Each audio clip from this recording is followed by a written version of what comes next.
ते महोदय, पूर्वी अॅट्रॉसिटीचे गुन्हे हे सर्रासपणे दाखल केले जायचे, हे काही अंशी खरं आहे। एखाद्याने शिवी दिली असं म्हणून जरी आपण पोलीस स्टेशनला गेलो तर आपल्यावर अॅट्रॉसिटीचा गुन्हा दाखल व्हायचा।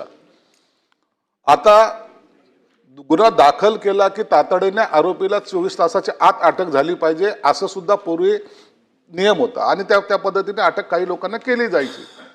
परंतु याचा काही ठिकाणी गैरवापर निश्चित झालेला आहे, हे नाकारता येत नाही।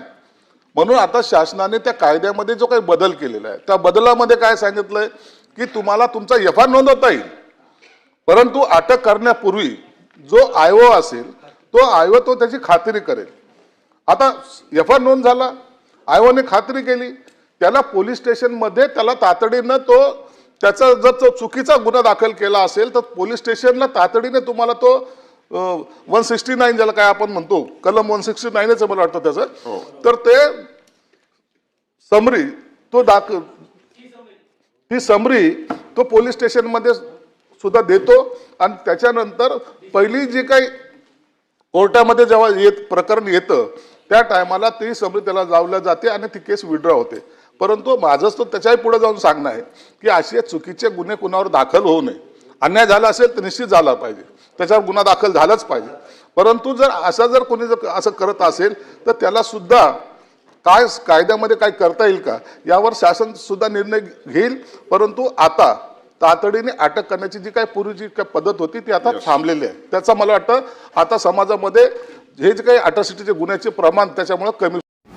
अॅट्रॉसिटी कायदा हा अनुसूचित जाती जमाती यांच्यासाठी एक सुरक्षा कवच आहे की जे समाजकंटक आहे की भेदभाव करतात, अन्याय, मारहाण, अपमान किंवा सामाजिक बहिष्कार करतात, अशा समाजकंटकावर ही कडक कारवाई झाली पाहिजे आणि समाजाला सन्मानानं आणि समानतेने जगता यावं म्हणून हा कायदा करण्यात आलेला आहे।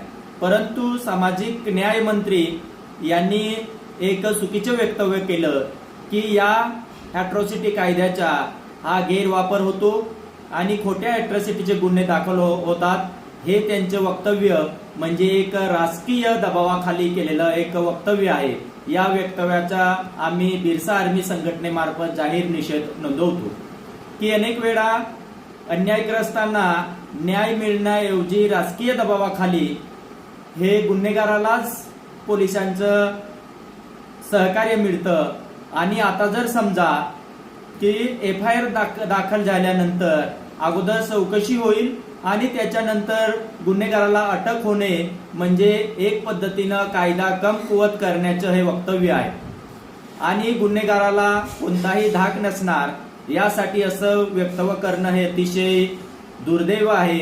आणि या कायद्यामध्ये बदल करण्याचा अधिकार हा भारतीय संसदेला आहे, राज्याला नाही।